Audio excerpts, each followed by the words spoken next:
ขั้นตอนเมื่อก่อนเลยแหละหอยขั้นตอนนี่ก็ถือว่าสุดท้ายเลยเนาะจบ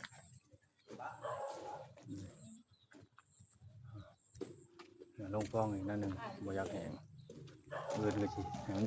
จบตัวนี้เลยอันนี้สายลุยสายลุย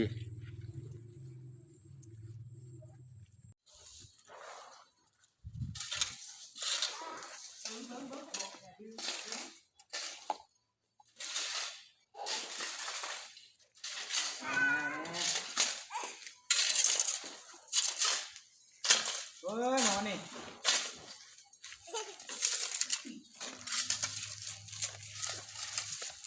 ฝนตกมาใส่ละบาทข่าวกันคักบาท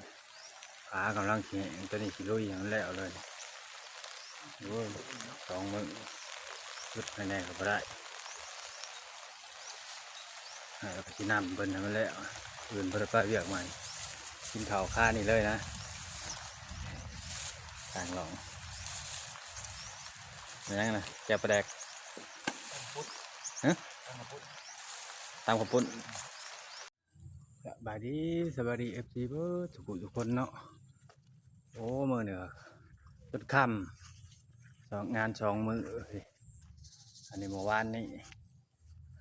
มื้อนี่ครับตัวนี้2 อัน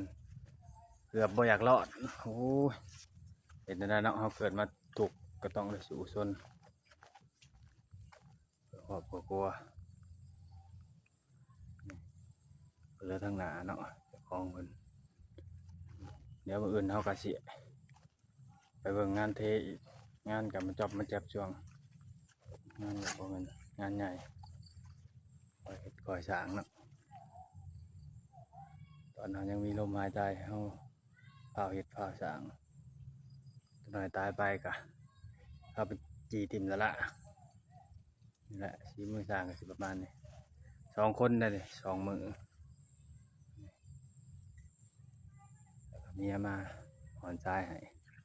กับลูกสาวกับลูกชายก็สิประมาณนี้เนาะงานเนาะ